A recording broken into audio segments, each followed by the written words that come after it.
Welcome to the Chaim Investment Advisors podcast. It has been a minute, and we're back. I've had a whole new kid and survived tax season all at the same time.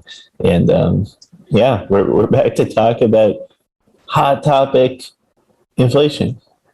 Yeah. I think like things have been super busy, but like we might have got to a place where we can get back to like sort of consistently recording podcasts. So that's going to be great. We have a lot of topics, but the biggest topic right now, I think, is on everyone's mind is inflation. And I think it's funny, and you'll have some ideas about this. I think it's funny because of all the things that are not very well understood by macroeconomists and have been studied for a long time by economists, inflation is one of the things that is actually pretty well understood. It's not like one of those things that's super mysterious.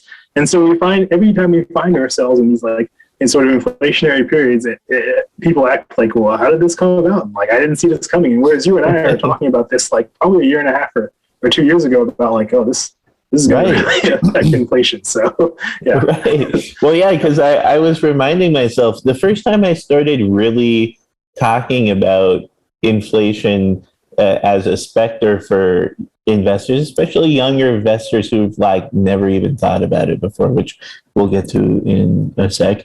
but it was back in 2017 because my argument was that Donald Trump's trade policies were absolutely inflationary. There was every reason to believe that, okay, you start slapping tariffs on people, you start saying, well, America first in making that a policy. Well, America making stuff costs a lot more money than other people making stuff. And there was every probability that inflation was going to be going higher. And that's when we started seeing it get close to the big target economists put on inflation. And then it has done that.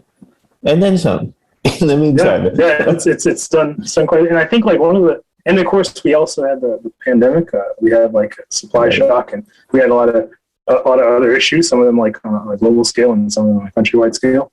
And I think like in a second here we're gonna go back and redefine inflation. But I think one of the things like people might ask is like, how is it that you have an intuition so long ago? And I people ask me a similar question, and I think the reason is like I heard Larry Sumner talk about this. Larry Sumner talked about this later in the podcast, which I thought like really made sense. Which is that like a lot of economists, they're dealing with these like aggressions, and they're very much in like groupthink, and they're doing this like huge macroeconomic policy. And for a long time, we're going to talk about this also in a second. Like we've been in like a low inflationary period, and there's like maybe this is the new norm. But one of the reasons I think that like you and I have this insight, and the same that like I said, like that Larry said, is that like when you do simple arithmetic instead of sort of really complex like math or to try to arrive at like usage, there's a lot of like macroeconomics can be like complex math, and like there's a lot of like dynamic things going on. It can be hard to gauge, but there is some times where you can do simple arithmetic, and you can say like, look, if I have these factors, it is going to be hard for me to escape at some point some sort of inflationary like effect on the macroeconomy. So like that really is what it comes down. I think like you and I. We might have been looking at different factors, but we were doing the same simple arithmetic, which is to say, like, listen, if you're going to be, increasing spending, if you're going to have supply shocks, if you're going to add tariffs, you're going to do all these things, right? and everything else is going to be like essentially like staying equal. Well, I don't see how you cannot have inflation. Like it's going to come, and you can keep on kicking that can down the road, but then like you're just going to have more inflation. So I think that's like sort of my explanation for that question. So I think what we should do now though is maybe like just define inflation like one more time for the audience. So, right. Yeah, that's like. So yeah, inflation is you have more dollars or more whatever currency representing the same stuff. That's pretty much it. Yeah, exactly. Yeah, exactly. Yeah, if you like it is the things cost more. That is inflation, right? I mean, like. If everything costs more, if you think about it, like then the real change, the net change, hasn't been technically, if you think about it, like real prices for everything, because everything costs more. The real change has been how much money you need to get those things. Right. So you know what I'm saying? So like real prices are like this thing because they all like and it is not like completely uniform, right? There are, like, obviously look at the basket goods. There are things like energy or other things that, like, particularly may cost more. But like, if you think about the things that like we need, it's sort of like, every day to survive and build up a lot of the aggregate demand. Like, we need housing and food, and most people need cars and a way to get from place to place. These things cost more. That's where you really have like an effect on everyone, right? Because like, the marginal cost, like value of your dollar is like is shortening. So. Right, and there's classic factors that kind of channels of inflation that all compress on inflation at the same time. So you've got the built-in inflation. That's one definition, as I recall. Built-in is kind of like, let's say some of you folks listening right now are landlords, and your math is, well, I just raised the rent 2% every year. Well, that's built-in inflation. Building expectations around inflation for certain goods, certain services, where both the supplier, so the landlord, and the renter, so they've lived there a long time and know this happens every year. That's built-in inflation. And then you've got demand and cost push and pull inflation, and those are kind of the big the big fundamental drivers, aside from policy. And policy can actually act on all three of those in different ways. And to some extent, like, the built-in inflation is a policy, but it's sort of a meta policy of an expectation that we have as a country. But one of the things I'd like to talk about is this notion that the Fed came out with, I think it was last year, that inflation is transitory. And the reason that they might say it was transitory, and I think that, like, you talked about one of those things, you talk about like cost push and pull, like, and like where inflation can come from. And like, I think that they're very generous interpretation, generous in terms of like their performance. They're very generous interpretation was that, like, we were experiencing transitory inflation because of certain supply shocks, possibly because of the pandemic, and then also just because of, like, as this situation in like Eastern Europe unfolded, there was like energy prices and changes and like, just changes in the supply. But the thing is, like, to be frank, and I think that anybody who's being honest with themselves, any economists, the macroeconomists being honest with anyone who's like assessing the situation, who's being honest with themselves, knows this is like at best half truth, and at worst probably only 1/10 true. So like, the fact is, there's a lot of other issues which might still have to do with the pandemic, but they're not directly related to like these sort of transitory issues that they're talking about, where we're like, oh yeah, and then inflation is going to be right back to normal. We don't have any issues, So, I mean, that's like, it's kind of my take. I think that, like, you might agree with me there, that one of the other things we talked about is the policy in terms of the fiscal policy, because we're talking about monetary policy is like, really how you combat inflation, and the people who are in charge of inflation, obviously the Fed, and they're supposed to direct monetary policy. But really, I think that fiscal policy is what drove inflation. And again, because people understand inflation so well, this is one of those things that, like, we can look back throughout history, not just like, during capitalism or mercantilism, but like, we can look back out throughout history almost like 3,000 years and see repeatedly that, basically once a country starts to try to monetize debt or spend themselves, out of like an economic cycle, that they're going to encounter inflation. It's like, it's impossible. I mean, now the situation is that, like, someone has to buy that debt. Those are real creditors who hold that debt, and their confidence is what dictates like how long they're going to hold that debt. And you don't want people playing hot potato with your debt. That's definitely how you get inflation. Not only are they like trying to get the cash back in the economy, now the velocity is increasing for that. So I mean, like, right. I think that's like one of the biggest issues.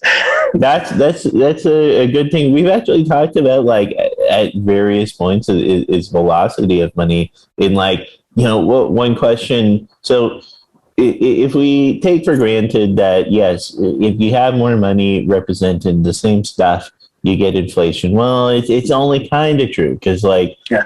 example is you have Dr. Mobius or whoever is a fictional character we're talking about here, and you print $10 trillion and you give it to him, and he has it in a vault, and he's the only person who knows the password, and he dies, and it's gone forever. In reality, you haven't increased inflation. No, like nothing. It means nothing to the economy. That's correct. Yeah, because like the money's not going anywhere. Money's just sitting there. You know, we can actually look at this, and this is I think one of the greatest indicators. You and I tend to do this. We talked about this a lot. Like going actually to look at like the velocity of M2. For instance, like after 2008, I remember looking at the velocity of M2 and seeing that like there was all this money. It was like a lot of it was debt, but it was just being held. It wasn't going anywhere. Right. And curiosity, like why it wasn't going anywhere. And so the explanation I read is like, oh yeah, like well the banks are like, well you can't make any money, so we'll just hold these bonds and like then we'll just make money from that. You know what I'm saying? And the fact that like this would be an indicator, right? Like us like as investment advisors and like trying to help clients and clients and trying to make like informed decisions. Look at what people with lots and lots of capital do, right? If they're not spending money, right, you can be certain that like regardless of what anyone says, you are probably in a deflationary part of like the economy, because like that's the definitions. The prices, they're waiting for prices to go down. When people are buying everything, they're like, well, prices are going up too fast, we must buy today. You know what I'm saying?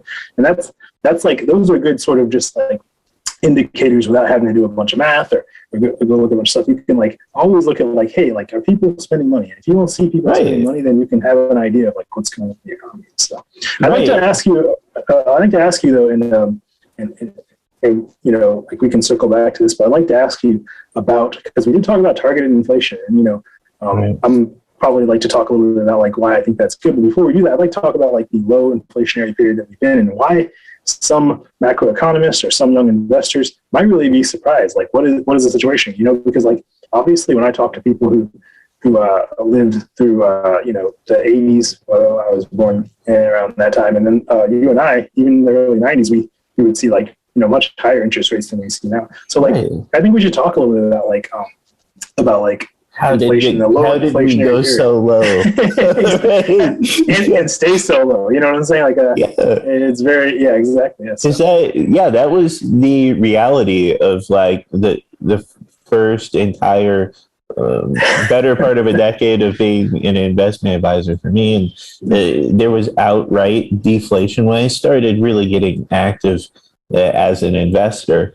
Back around 2008, there was outright deflation a few different times during the Obama era. And that's where the opposite of what's happening now is happening.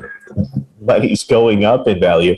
That actually happened a few times in my time, and once in my time as an advisor as well. And you get that where you have pretty low economic productivity, for one thing. You have demographics that don't have expanding. There aren't large amounts of people at peak earning. You tend to get that.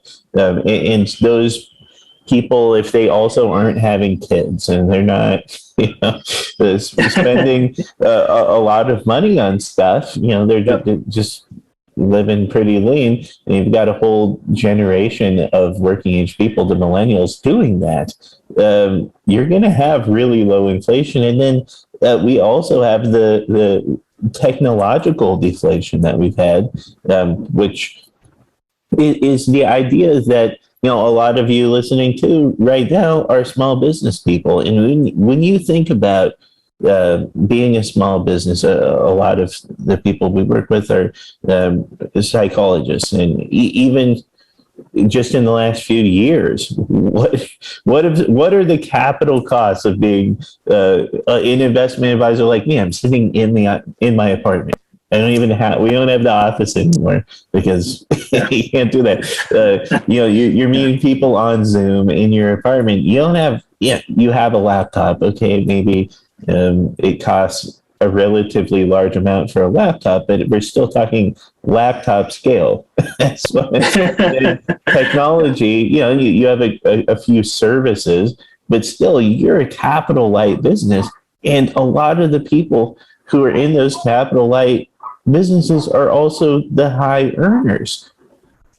And that's just how technological deflation works. The better technology you have, the more a single person can do to be highly economically productive. And in those environments, are you going to get high interest rates? No.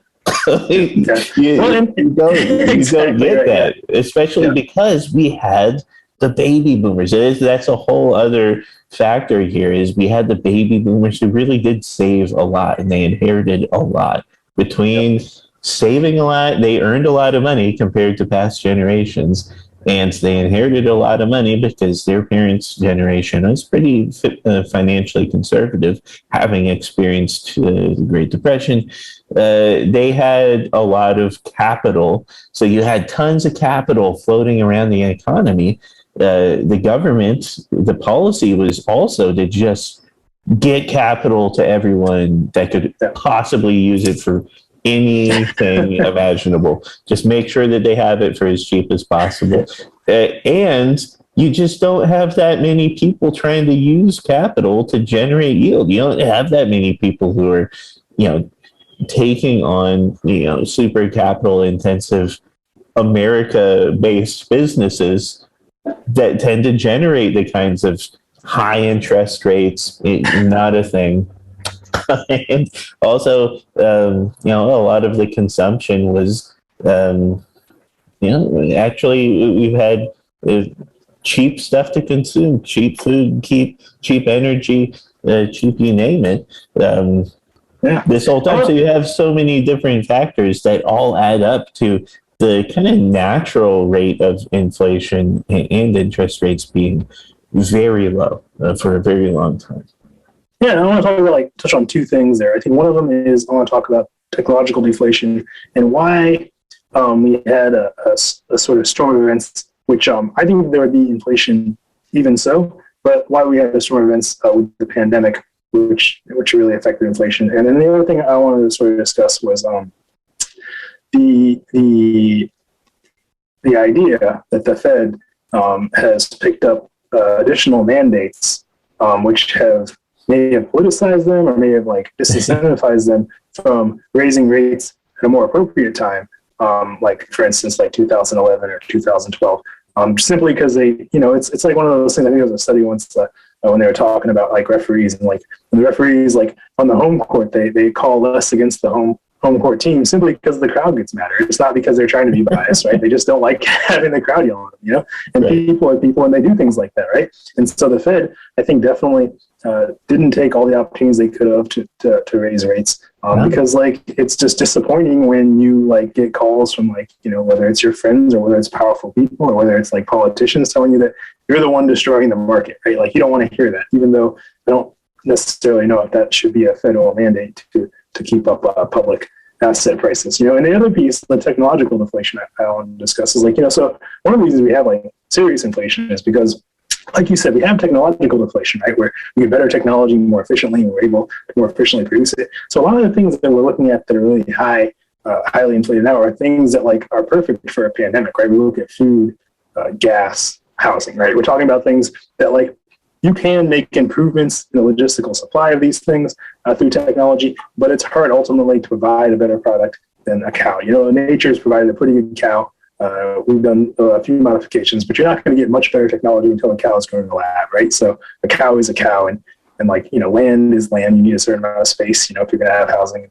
And these are the type of things that are most, I feel most susceptible when there's some sort of supply shock or problems, most susceptible to immediately be affected by inflation. And that's not to disregard the fact that there was a fiscal policy, which ultimately added to the inflation.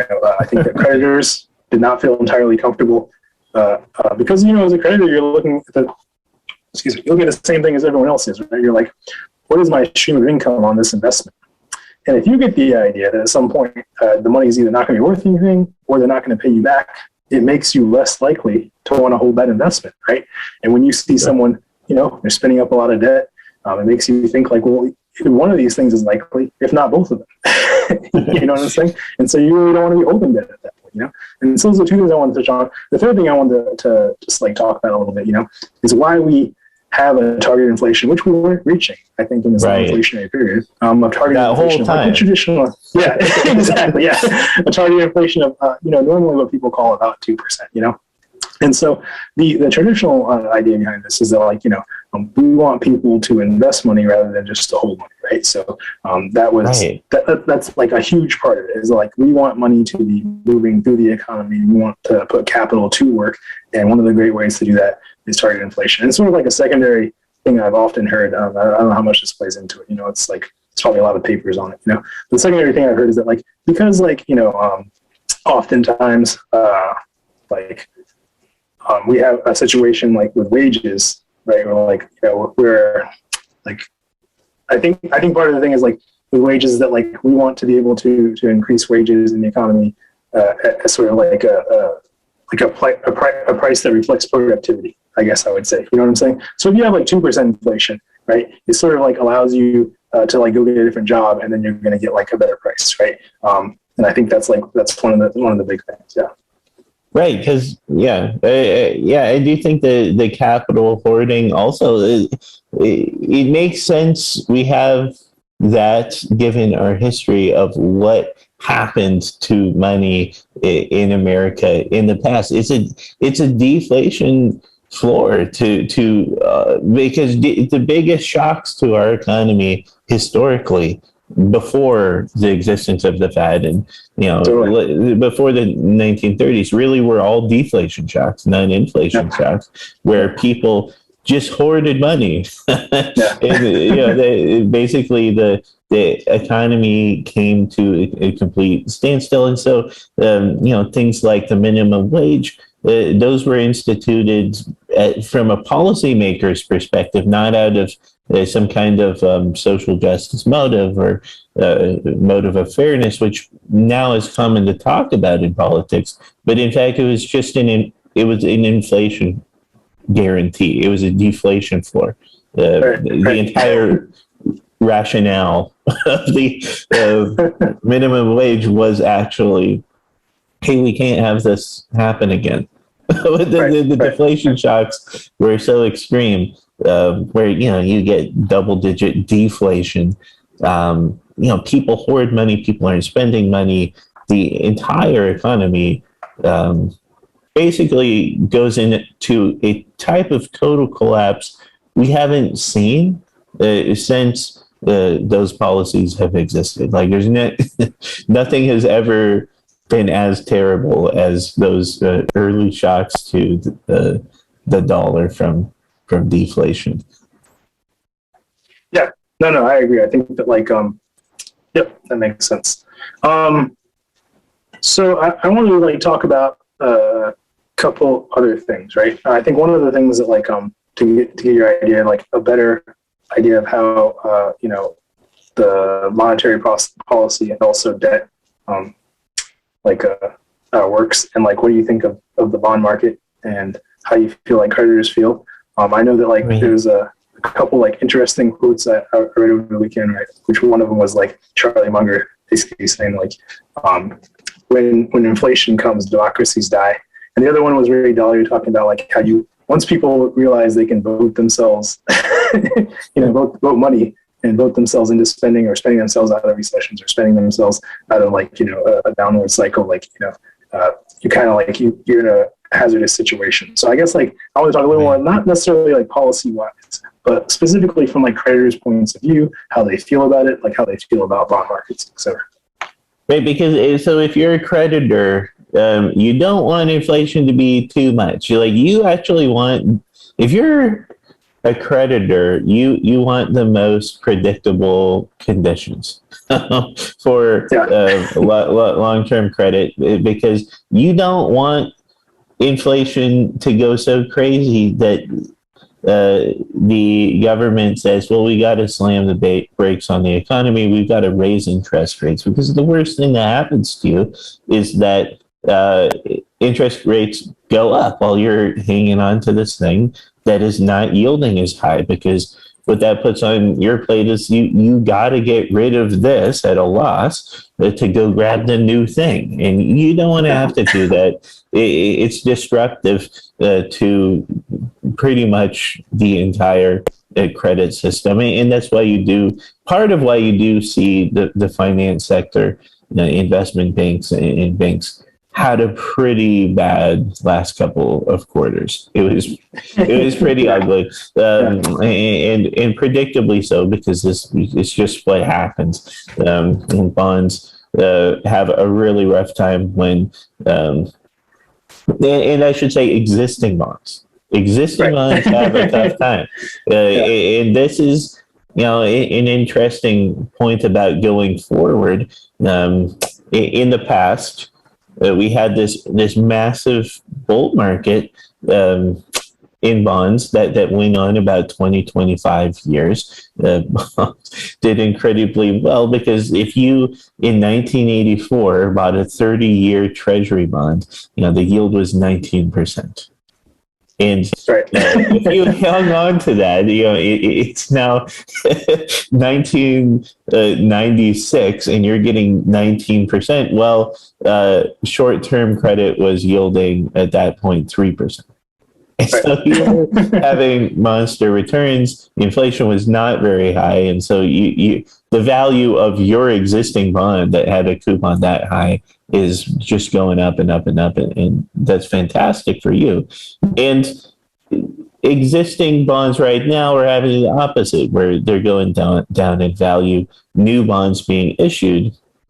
If we go back to what happened before and kind of what our status quo has been for the economy, well, that'll be great for the new bonds being issued right now and through the end of the year, where, if the Feds, keeps raising interest rates and mortgage rates keep going up, so agency bonds are yielding higher, and you get, 5-6% yielding bonds that are issued today. And then they say, okay, well, we killed the economy, we killed inflation. Now we got to go back to before, where we just put tons of money into the economy and cut interest rates once again.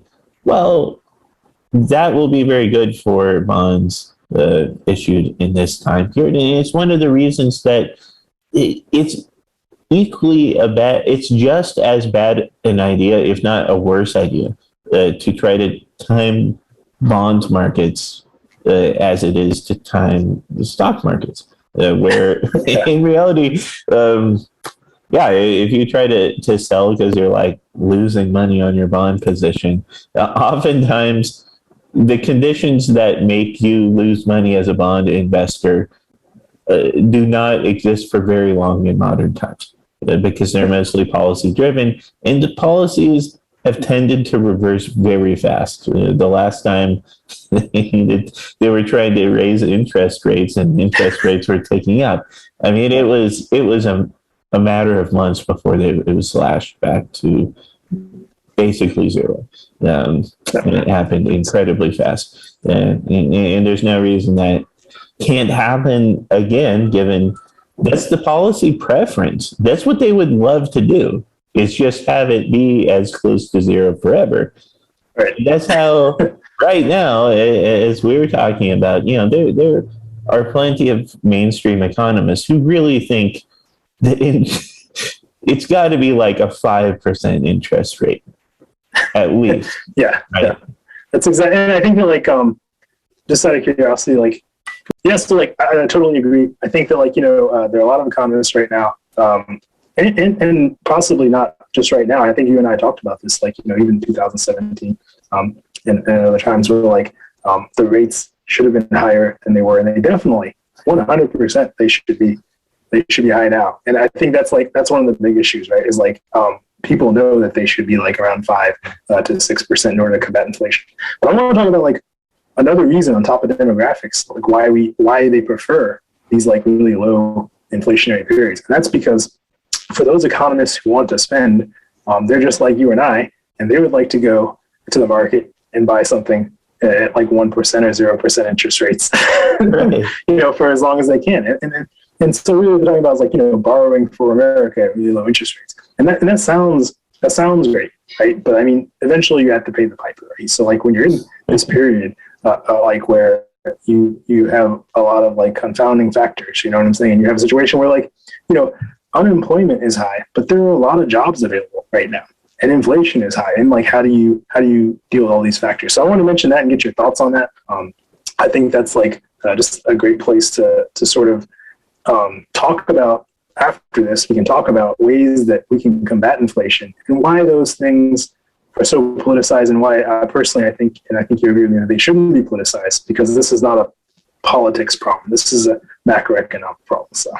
Right, because policymakers have wanted the status quo for a long time to be, hey, let's get inflation, a little above 2%. Some say as high as 2.65%. Some economists use that. Very common also in our industry to use that as kind of a baseline long-term assumption, and have interest rates be way below that, because we want the government to borrow really cheap, and for each year for them to be cheaper to pay for the debt that exists. So basically what they call monetizing the debt.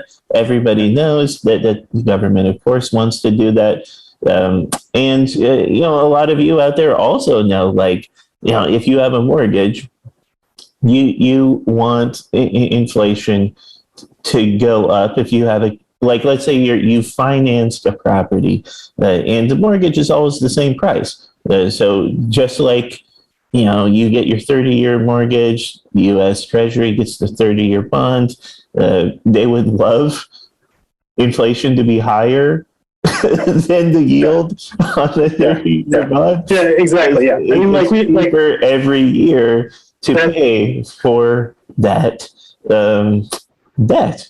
Yeah, having lower interest rates and having a high inflation is exactly the kind of situation that you want to be in. If you were the debtor, if you're spending money, if you're borrowing money, that's the ideal situation for you. And if you're, right, what we could all agree is like one of the largest borrowers of money, which is, the United States of America, that is you and I and everyone else. Like, if we are the American people and we are borrowing huge amounts of money, vast amounts of money, we would like to see, like, you look at 8.5% inflation, and you look at interest rates that are like 1.5%. You think this is a great thing? Right, you gain some ground for once, right? Yeah, exactly. You're like, everyone's always complaining about the debt. This is amazing. We're finally making headway. And so I think you bring up a great point there about why there's like a situation where sometimes we are disincentivized to raise interest rates to what may be a more appropriate long-term, or more appropriate just to combat certain economic cycles. I think you and I talked about on different podcasts, the interest rates, demographics, and how those things are aligned, and how there are, like, if there was no intervention, we would see demographics really pushing and pulling interest rates, right? A lot stronger. But we do have intervention, and some of it, I'm like a fan of, and some of it, is questionable. I'll be honest, like, maybe a bit more questionable just because of the direction it's went, right? So, like, right. I always think it's a great idea if, like, if it's the policies being appropriately enacted. Some of the problems, I think, are that we have been disincentivized, or at least the Fed has been disincentivized to take some action, take serious action. I think that I read somewhere that the action they're taking here is actually slower than the late 70s for raising rates at a similar time. Yeah, and like, that, as we know, like, that was, those interest rates went really high very quickly, and so, really, like, getting ahead of this problem now solves you, 8 years of like super slow growth and high interest rates. Right. It's almost ideal. So it's true in so many models that, policymakers are operating off of this assumption that, well, we kind of, if we can tamp the speculative bubble in a few different places and stop hyper consumption of a few different things that have really driven up inflation, faster than would be normal. So housing and cars. If we can really get those to be unaffordable to speculate casually and for people to passively do, that actually brings inflation down quite a bit. And so if you use Goldman Sachs's analyst model, their capital market assumption is that in 2023, inflation will be 2.4%. That's the updated model as of this week. I just read the capital market assumption journal, and that was what's up. And so policy makers look at a lot of the same models, and they say, well, we don't got to do that much. We can kind of just let it do its thing, and it'll reconverge on what was normal for our economy, because there are so many fundamental reasons for America to have low inflation and for the whole the developed world to have low inflation. I mean, Europe has had extremely close to deflation for most of the last 2 decades, if not outright deflation. America's been kind of lucky to have a little bit of it. Japan has had none for closer to 30 years. We know the reality is, right? Like, we have real negative interest rates right now. I mean, that is why you're excited. If cheaply negative. Exactly. At this moment. And so, I'm going to talk about 2 things here. I think the first session, at least the first part of this, I think it'd be cool for you and I to discuss ways that inflation can be combated that we know of. And so I want to put that caveat that we know of, because I think that you and I also sort of agree that there will be a tendency to think of this as a new regime and do as much as possible not to disrupt anything, and just to sort of ignore inflation and say this is the new reality. And we know that long term that can't be the case, but they certainly can hold this off for a year or two and do that. I don't think that that's necessarily good for the economy, but traditional ways, let's talk about traditional ways to combat inflation. Traditional ways to combat inflation is just take money out. The brute force way that in the historical America you did this was massive tax hikes. This has happened under way back in history in Republican regimes after World War II. We had Republicans said, "Oh, we got to just stanch insane amounts of money out of the economy because everybody's come home and they're all having all these kids and they're working at a factory, and this is crazy. We gotta basically just take a lot of money out of the economy and give it to ourselves." And so taxes are one of the ways, and some of that can take income tax form. It can also take wealth tax form, because they can say, look, people have way too much capital, and that's another part of the problem. Or it's unconventional in modern Western politics to do it. It is extremely unpopular pretty much across the political spectrum to do it, to say, well, we're just going to go your wealth. It's just not something that they would want to have to do, and they haven't had to do too much of it because we've wanted people to use capital. That's been the entire direction of modern policy has been, let's make people use capital to do something. And so, a wealth tax is not the preferred solution, because look, that's not our status quo problem. People actually do use capital to quite large extents. We haven't had overuse of it in the way that maybe we have at this exact moment in a long time. So that's one form. You tax income, you tax wealth, and you just make people pay money. Another thing is student loan. You turn back on the student loan tap and make sure people are that saps money out too on a very consistent basis.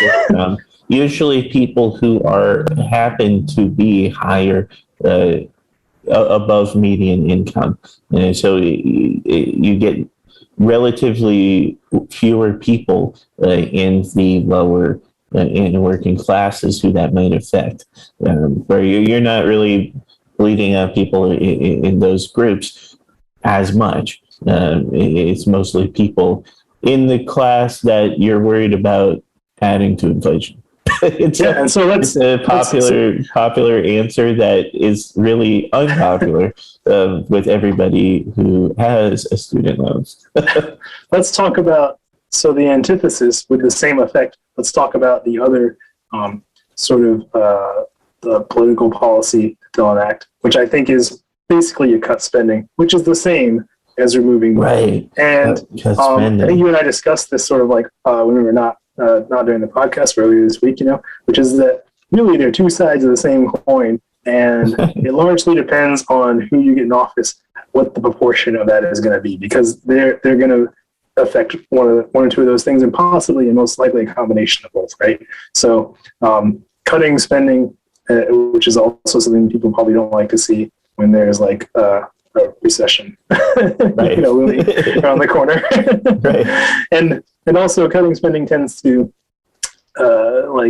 you can't make it as an acute of a solution. You can't choose really, like if you cut spending, it's going to start at the bottom and go up to the top, right? You're going to be affecting a whole lot of people. But I think so like we talked about, so cutting spending and taxes, and obviously interest rates probably should be a lot higher, and it's a combination of those things which gets you back on track. But I want to talk about, just going to throw out a couple of things at you, and then these are just like 5 crazy questions, and you can answer, right? So the first one is, does the Fed respect moral hazard? And I think also just talk a little bit about what moral hazard is, just in case people forgot. But then just your quick 30-second to 60-second opinion on whether they respect. I would say both fiscal and monetary policy have respected that much less than is standard for the American economy. And that's just that basically and you hear this now, it's common to talk about, there's a put. So that's a financial term that some of you are familiar with in the investing world of, they'll kind of fix it if anything goes weird. Basically, the government will socialize our losses as long as we take risk, as much as they want us to do. And that has happened. There's no real debate that's in 2020. It happened.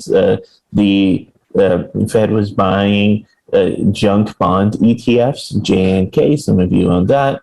Not my favorite junk bond ETF, but some of you out. And LQD, another very popular bond ETF. They said, "Oh man, you got to prop these things up. People, big losses here." And so we basically socialized the losses. We said the government takes the loss for your investors hazard, which is well, like you said, we have a new term, which is Fed puts, which Fed puts, understand options. Basically means the government's going to cover exactly what you're going to cover your losses. And just to remind everyone, moral hazard, it's basically when your incentives are aligned with whatever it is you're stewarding or accountable for. One of the things is that the Fed, probably to be honest, anyone who has anything to do with economic policy should be operating under a blind trust. I think that politicians should not be allowed to make trades. Their money should also be in a blind trust, and the blind trust should really be so mixed up that they don't know how their decisions are going to affect their money. That's really going to get the best outcome. So what about the second thing? So do you think we are kicking the can down the road, and if so, what do you think is the long-term effect of that stuff? Right. It's kicking the can down the road. I'm not sure it's like exactly the right analogy, because it's like we're like walking past the can and then forgetting and pretending we're not even playing anymore. The can doesn't even exist anymore. They're like, what can? What can? Right? They're like, oh yeah, that no, it'll kick itself later. Exactly. That's basically what policy is. Is there any discussion of raising taxes? No, none. No. Is there any real raising rates at a level that would actually do something? No, not really. And are they going to cut spending? No. Well, I heard that the can is transitory. I don't know if you've heard about that, but and also I want to say, like, I want to mention, so like, auto economists will talk about this Taylor rule, which is it's a specific set of variables, but like you can sum it up. It's like something like 1.5 times inflation in order to bring down inflation. So I want you to think about that, right? Like we have 8.5% inflation, and let's just say we controlled some of those variables you were talking about, like housing and gas. Let's say we got ourselves down to 6% inflation. We're still talking about 1.5. That's still 9% interest rates in order to like bring down inflation. But I want to like throw another one at you, and you feel free to not answer any of these questions if they're uncomfortable. But like, do you think that the Fed is being bullied? It's being which? Bullied. Bullied, yes, absolutely. And that the Fed has been bullied by the market, and also, I mean, it was being bullied by the market during the Obama era. Just traders, really traders. I shouldn't even say investors. They're mostly traders who basically spazzed out when the Obama administration tried to get monetary policy back on track. And you can read tons of blogs and the history of the taper tantrum, as it was called. And we've talked about the taper tantrum before. People just said, we're going to take stocks hostage until you put the interest rates down.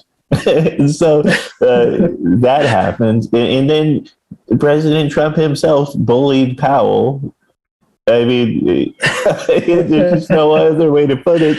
It wasn't even subtle. It wasn't even subtle. He goes on TV and says, Powell is trying to hurt the American economy. He's trying to stop MAGA or whatever it was. And he says, which is, Trump wanted really low interest rates. Now, of course, a real estate tycoon is used to the paradigm of, I want to borrow really cheap all of the time. So Trump is not a macro economist. So he's just programmed to think this way.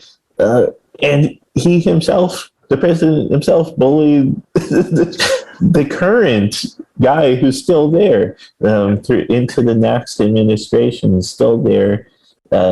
And now traders are once again bullying Powell, saying, you can't do anything to fix inflation with interest rates. We need that free money and cheap money. Like, what are you trying to do here? Keep the spigot flowing. We don't want the cash to stop, right? I think that's so actually, the Fed is constantly bullied by all kinds of miscreants of American society at this point. Well, and there's a couple of things that you and I, again, we talked about. We don't get too in-depth here, because I often think that people think that the Fed is politicized, which it shouldn't be, and it's not. If you think about it, Donald Trump appointed Powell. He also imposed tariffs. Joe Biden is going to approve Powell for another term, and he has continued those tariffs. So when we talk about these macroeconomic problems, which and again, I'm not like, the smartest guy in the world, even close to it, but I would think that we would all be against, serious inflation. We'd all be against tariffs. Both parties have propped up not only the monetary policymakers who impose, but they also have propped up actual, fiscal policies, which have exacerbated the situation. So I think that's a really interesting thing if we think about it, that here we have a situation where oftentimes I talk to people who don't necessarily understand it, but I think it's politicized. It shouldn't be politicized. And now people might say it's politicized, but it's politicized for both sides. They're really Right. you might even ask yourself, well, who's there for me? Right. Well, I think maybe the best way to think about it, it's politicized in a pro-incumbency mode across the board. Just all of us stand where we are in our red state position, our blue state positions. We all keep our gigs. That's the way that it's been politicized, not like politicized in, hey, we got great policy ideas we want to fix. It's not, exactly. It has not been politicized in that way, which I think would be, the Fed shouldn't be politicized, but at least fiscal probably needs some work. Well, and I want to follow up with two things. And one of them is, and I don't know if you encounter this, but sometimes, I talk to different people and I myself think the same thing. Because I look at these unemployment rates and I look at all the jobs that are available, which you usually don't see something like that. Then I ask myself, what am I doing wrong? That these people don't have jobs, but they're not interested in going and getting the work. I understand there's a lot of conversations, I think, recently about look, the pay is not enough. If you want people to come, you pay them more. But I think there are other factors at play. For instance, I think there's a lot of places where landlords are not collecting rent. I just think there's a lot of a very loose money economy right now. And so the question is, when money does become tighter, how will this be affected? So I think that's my first thing. Right. I want to get your opinion on that for sure. I think you and I, I think that's going to be great for people who haven't really prepared for that situation. And then the other part I wanted to say is just sort of to mention, the internet's been great for information, but I think one of the things, the word economy, I think it comes from a Greek word. I'm not going to even try to, but it basically means, management of a household. It's also where we get the word, that's economical, where we think of in terms of thrifty. These things are rooted in the same root words. But one of the things about economics, right, is that you have endogenous and exogenous variables. You know what I'm saying? So there are some variables which within the model itself are going to be changed by the model. That's how the dynamic model works, right? And one of those things I think is people's expectations, not to get too convoluted here, but Ben Bernanke, I think it was Ben Bernanke, or was it Alan Greenspan? You'll probably know better. One of them, I think, read The Foundation, one of my favorite science fiction books, and it's about these guys who are psychohistorians, and they basically they evolve and the future, they manipulate large amounts of people, but the key is that no one knows, right? If anyone knows that they're doing this, then it changes everything, and the Fed to some extent often operate on the same ability. They were never announcing anything. They were keeping things very vague. You never knew what was going to happen, And so not only the knowledge of the internet, but also just the Fed being very explicit has really changed the dynamics of macroeconomics, because now how can you really predict what's going to happen when you have so much so many people who know things that otherwise they wouldn't have known, and also just the Fed, like I said, being what I think is much too explicit, much too vocal about what exactly they're going to do. Right, sort of unprecedented. So it's such a good point, because you remember this, and even I forget that this happens because it's so surreal. Where Powell broke pretty much all the rules in the not distant past and said, we have a multi-year guarantee we are giving people of interest rate, which that's correct. To me, it's hard to believe it even happened. Even though I was working within that framework with clients around discussing interest rates, I just sometimes couldn't even believe that was the new status quo.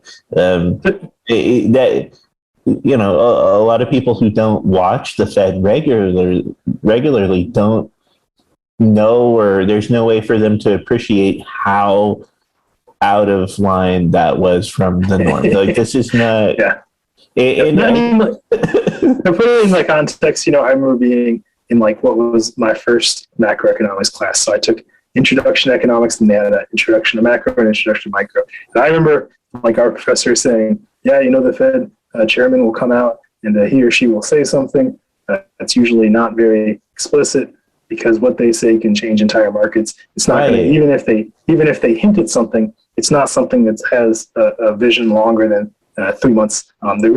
They just don't say much because they enact policy, and that's how they move forward. And this is like my first macroeconomic class, and then I remember hearing Powell saying, not only like for 1 quarter or 2 quarters or 3 quarters or 4 quarters was he explicitly stating what he intended to do policy wise, but it was not even necessarily what I think was a good policy. It goes back to the sort of question if the Fed's being bullied. So not only did he state a policy, it was probably the wrong policy, and it was for over a year.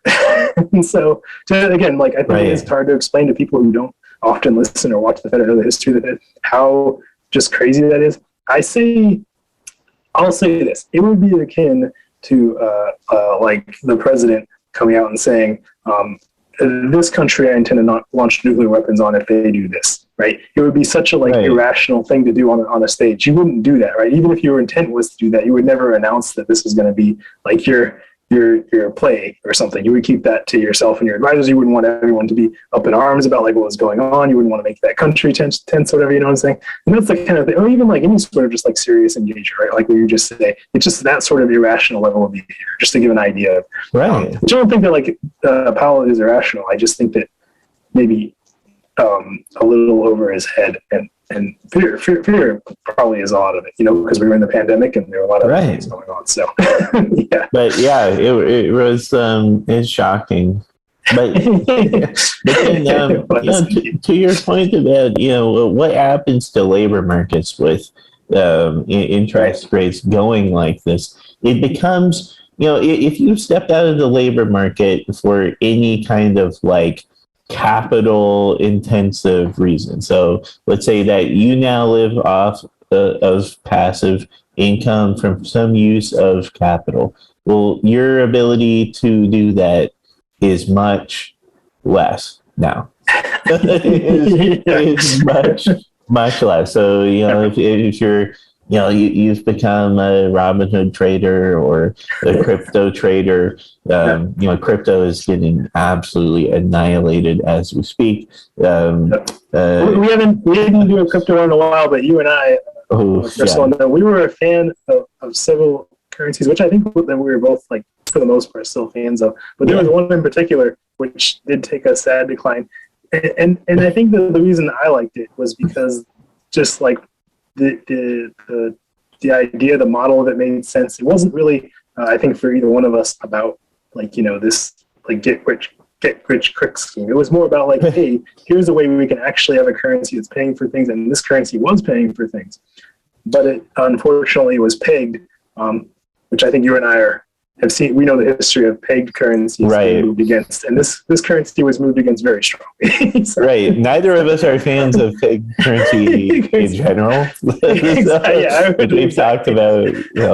plenty of times. But if you're out there and you're have some kind of passive savings based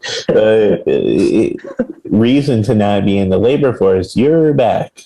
you're definitely going to be coming back very soon, because in reality, anybody's ability to do that, and you get the sad aspect of that is that if you're 35 and you stepped away to trade NFTs for a year, okay, it's fine for you to go back.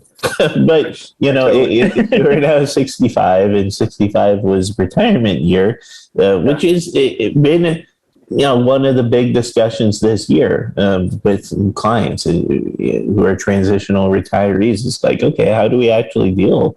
Do you push off a little bit further? Are you still in the workforce now? Because your ability to live off of assets of any kind it's just not what it was. No, totally. I like completely agree. And when you said you're back, I just I just thought of that song for that guy who's like between 25 and 30 in the ACD song, like Back in Black, like as he rolls out to like start putting in job applications, because that is the situation. You know, I think one of the things you talk about, and you know, we never like talk about services or anything like here, and but I think one of the things you talk about, and this is just me. I think that like you are a great like a financial planner, and people, even if it's just to get general advice, to understand how you're going to navigate business cycles and how you're going to navigate economic cycles. Because the reality is, even if this situation is a little bit more intense than the last situations in the last 13 to 14 years, there is going to be intense situations. And if you are financially prepared, they are navigatable, right? Like you can survive these situations. This is not, again, this is just like inflation. These are things that are studied by many, many people. And people put together a lot of resources, you know, but just the sort of winging it is not like the ideal option. And the one thing I want to bring up, which is not something that we talk about much, but it's something that you work on, and it's something that like that we do here at this firm, right? And something I think is like actually pretty cool, just in general, is this idea of like you know, either moving to another country or expatriating, either one. Ooh, you know what I'm saying? Yes, but so yeah, I think that's like that's one of the best things to talk about at this time, is that like there are like a lot of options to move someplace where you can be safe, where you can like, you know, enjoy your life, but you know your money goes twice as far. And to be honest, I want to like bring up like one last thing here, and then we can. I don't want you to comment on these things, but the one last thing I want to bring up is that people forget. You know, I remember people talking the same way about like Bitcoin and all these other things. People forget, like we talk about inflation and asset prices, but we denominate all these things in dollars. But in reality, the world is not all denominated in dollars. You know, and you might think, well, why does that matter? Why does that make sense? There are countries where you can go where the dollar looks way more unstable than Bitcoin, right? Like where the dollar is just flying around, etc. You know, and I'm not recommending at all that we go to those countries or we do financial planning for those countries, but I'm just saying it's good to keep that in mind. That when we talk about stability, we're talking about stability denominated in a particular currency. You know, and so the world is a much vaster place than just the dollar.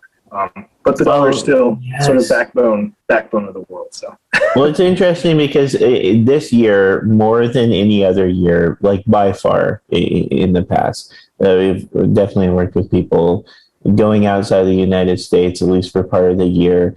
And you know, Zoom world, you know, we're recording this podcast on Zoom. You know, Zoom world has made that possible in ways that, you know, weren't possible before, and that's pretty great. But also, dollars go really far, even today elsewhere. And so there's so many places where you can have your money go pretty far and spend some time there. Mexico right now is incredibly popular. Bali is always one of the most popular places. Thailand also is, because Bali, you're clocking in about 70% cheaper than Portland, Oregon, for basically everything, and 80% for some things. You know, even healthcare, we're talking about 84% cheaper than Portland. If you go out, you eat every single meal outside the house prepared, it's still about 70%. And if you go and you buy groceries and you don't get them at a market, or a bigger market, you get them at a green grocer or a green market, well, we're talking like 90% cheaper than Portland, Oregon. It's a huge discount. Right, in the same phenomena in Thailand, a little less exaggerated, probably 65 for most people percent, just a lot cheaper. Basically, almost anywhere you could go other than a few select cities around the world is going to be cheaper than LA, New York, Portland, which are the three cities that pretty much everybody listening to this probably are in. Maybe San Francisco, maybe some Seattle, but it holds true for them too. If you're, you know, Southern Europe, of course, always is cheaper, but also kind of wobbly in terms of how much you're paying for everything. Like every transaction is like a little bit of a negotiation from my experience traveling in Southern Europe. That it was like that, which is, I think, pretty much still the norm in certain places, and that's cool. In Portugal is super popular because also people have wanted to move to Portugal. They've made it easier to do that by investment. Which is a topic we definitely we got to talk about at some point, just because actual clients of ours have done it, at a pace much higher than what was the case just a couple years ago. No, definitely. I get asked about it like so much. A couple of years ago, I would get like one question from somebody who was just like kind of curious, like, do people do this? And this year, it's been a handful of people have done it all at once. So yeah, we got to talk about that at some point on the podcast of like, what does it mean to like be a citizen by investment in some of these places, and what's the difference between a golden visa and actually being a citizen by investment in some other places? For some reason, it's become popular to just overlook the Caribbean, which I think is crazy because to me, the Caribbean, if you're an American, is just the obvious kind of slam dunk one. It's really pretty easy to do. It's not actually that far away. It's really cheap too. And we have, all kinds of interesting financial relationships with the Caribbean in ways that the United States doesn't with some other.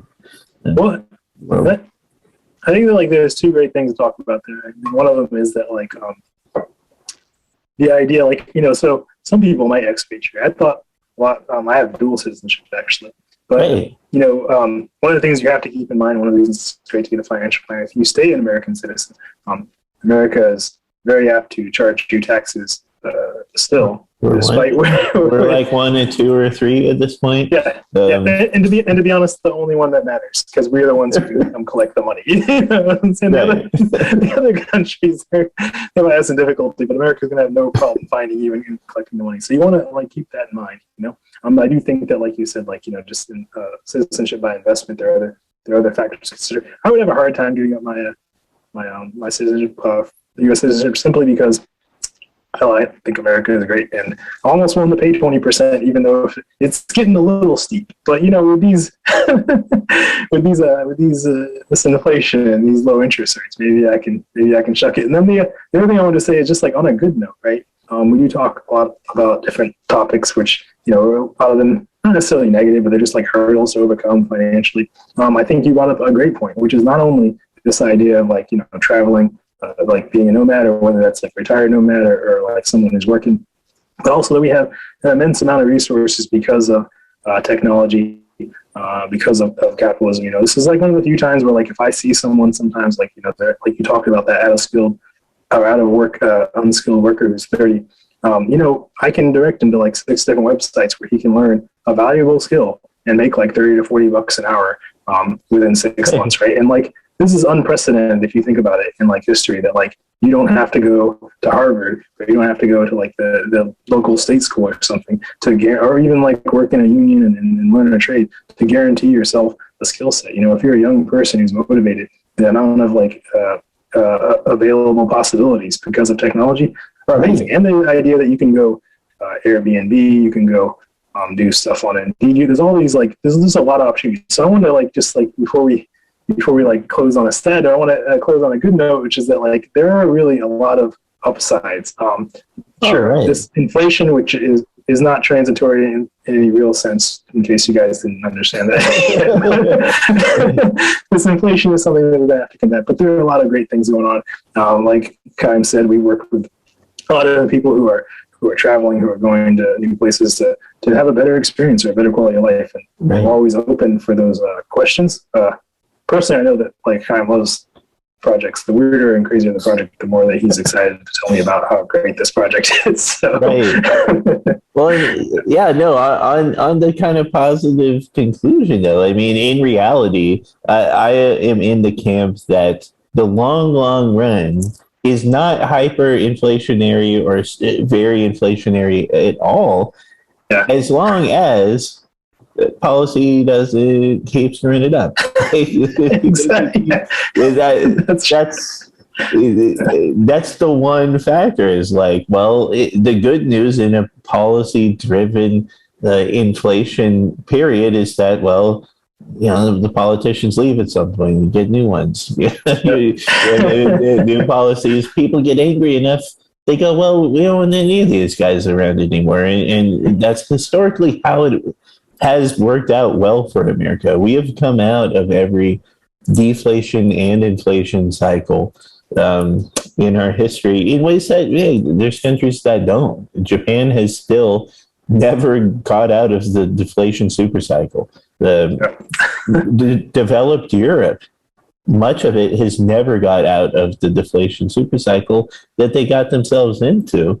So, you know, I'm actually very optimistic and just, you know, not about 2022 per se, but, you know, I may not also be as optimistic as Goldman Sachs is as 2023's, you know, the Goldilocks year, as they call it. Yeah. I'm not sure about that, but not in the distant future. I do think things kind of reconverge. And to your point, you know, one statistic that I've really been delving into, I get asked all the time, liberal arts major has to be like the worst use of money for educating my kid, right? Or that's the main thing I get asked is, should I really spend this kind of money on a liberal arts education for my kid? And still, liberal arts majors in America, actually the highest ROI of any major, as long as you're, you know, within a certain range of spending. And even some of the most expensive liberal arts colleges still have the highest ROI. It still is the case, even though, you know, I was a liberal arts major, like you know, to Pablo's point, you know, I was a Russian history and Russian history major, Russian literature minor, and I do this thing that has nothing to do with that because it's very possible to become perfectly qualified in very decent paying stuff that has nothing to do with what you learned in college.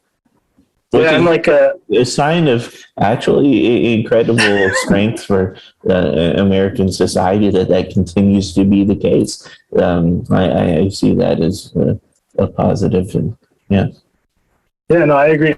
I'm firmly in the camp of most of higher education is a signal, unless you're working specifically in engineering or medicine, right?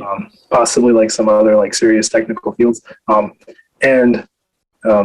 I think for those people who don't know what that is, it basically just means that like what we are doing when we go through university is signaling that like we can commit to a certain amount of years. We can commit to overcoming certain challenges. We can commit to like staying focused on these tasks. And then that's what employers are looking for. And to be like, you know, completely transparent, I probably would prefer that we had a cheaper signal because not that there's anything necessarily wrong, but like here we are in a situation where a lot of people are like, well, I don't really want to pay back all this money. And as we've already discussed, you really can vote yourself or vote, you know, money to yourself or to your cause or whatever it is. So my preference would be like, you know, if we could work towards a cheaper signal in the future, that all parties involved would be happier. But nonetheless, what you're saying is exactly right, right? Like, you know, we have even now where people talk about, you know, and even you and I, like, you know, as we go through different designations, we hear the same conversations. It's like, what is this designation worth it? Is this worth it? And ultimately, I think that like there's a bit of a gap for people coming out of academics, right? Where in academics, like it is good to be persistent, but like, you know, creativity and intelligence are what are going to drive success. And those things also drive success in business, but persistence is the top thing that drives success. So oftentimes when people tell me, well, I wasn't like so successful this one, I'm like, how hard did you try? Did you try as hard as everything else? And some people are going to, doesn't be outliers, but for the most part, most of the time I hear that some designation wasn't as successful as they thought it would be. It's because their heart really wasn't in it. And so they just, they gave it half an effort and they got half a response, So I think you're right. I think, in terms of people who are willing to stay disciplined and focus, this economy is not going to knock them too far off course. Or in some situations, they might even be a little bit better off, right?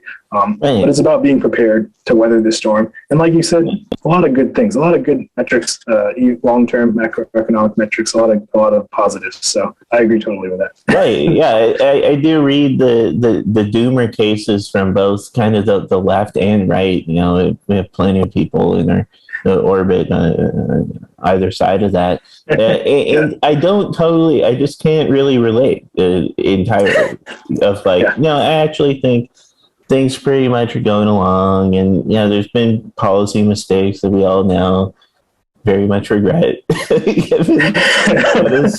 We are now paying for it, but we won't pay for it as much forever. And I'm actually very confident that's the case, and I think very little has actually changed. Very little has made that be less true, which is good news, I think. One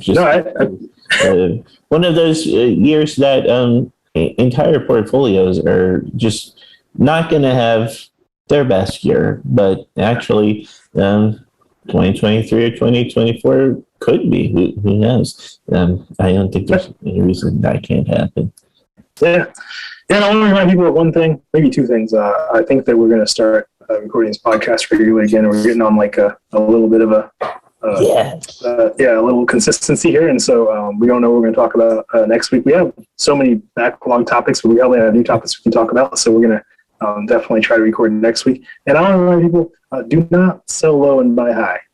That is not a good strategy for getting low. And I think that this is one of those times where we have to remind people of that, because way too often I hear people, well, now I got to sell it. And I'm like, well, now's the worst time to be selling stuff, because now it's not worth as much as it was before. Right. And it's just, if you believe in the investment to begin with, it's one thing if you change your thesis, but changing your thesis is not the same as waking up and seeing everyone selling, and so now you're selling, And if you don't have a thesis, book some time with us so that we can get you right thesis. Well, very little has changed for broad thesis. Very little has changed this.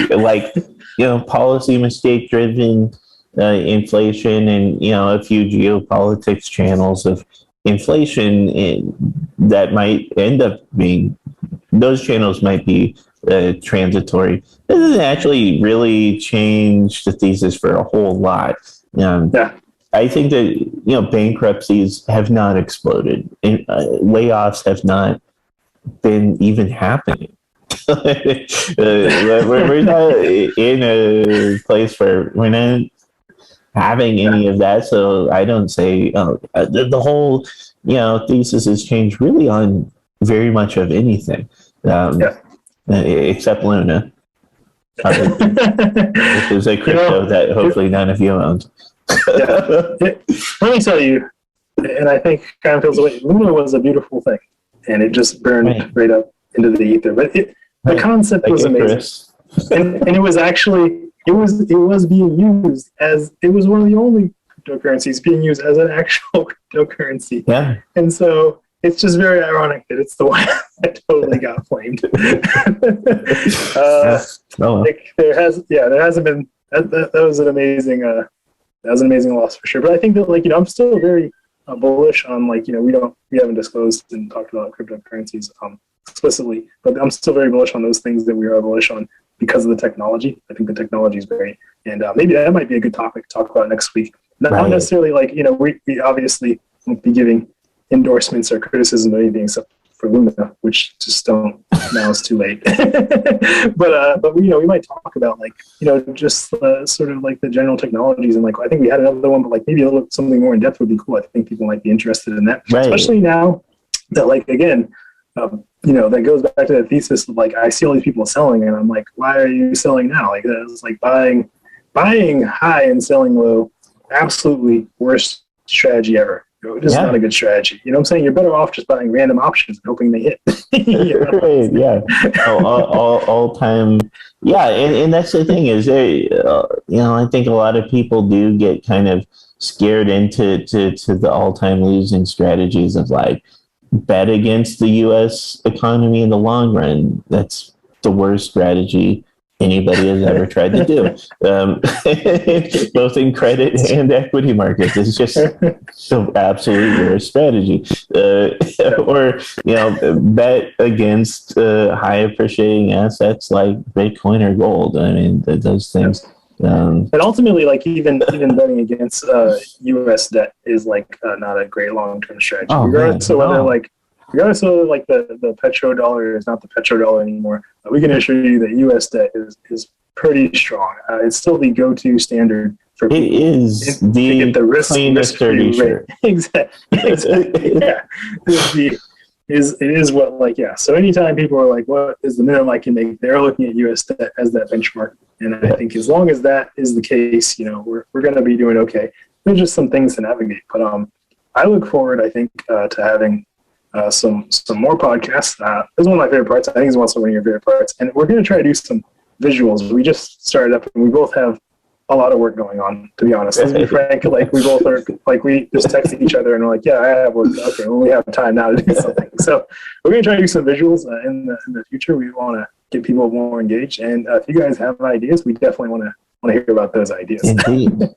But yeah, awesome to finally sit down and talk about inflation. Just given, like, I've had so many piecemeal, like random inflation conversations over the last 6 months or 9 months or actually I've been like on a jag about inflation for, like I mentioned, a lot longer than people wanted to hear about it, but actually sit down and put it all in, or a bunch of it in one place for folks. Yep. I enjoyed myself, and we didn't even begin to really scrape. We just talked about like sort of topics. So we're probably going to come back to some macroeconomic conversations too. But and those are the most popular ones. Never ceases to amaze me that the most popular episodes we've ever recorded are always the macro ones to this date. They're the most watched, most I love them, which is awesome. Yeah. I love that that is the case. Yeah, no, that's great. Yeah, so that's awesome. Yeah. Yeah, so that's pretty much all we got, and we will be back with probably something about crypto, or maybe some more macro content, and hope to be more regular, especially on the other side of having a newborn for me. And look forward to the next one. Yeah, maybe you can get like a little Instagram and get a little voting going on, see if people want to listen. Like I love all finance, as do you. So like we're open to talk about either one of those topics. Oh yeah, so, yeah. I'll put an Instagram story poll for a bunch of you are also Instagram followers, so we'll put that up and you can chime in there as well. Which would you rather see? But we be semi-regular again with this, and looking forward to that. And I hope you enjoyed it, and let us know also what you think about it and your questions that come out of it, because these always spark really interesting conversations. Totally. Yeah, well, thank you, Kyle. I appreciate it. Excellent. Have a good night, everybody. Yeah, you guys enjoy yourself.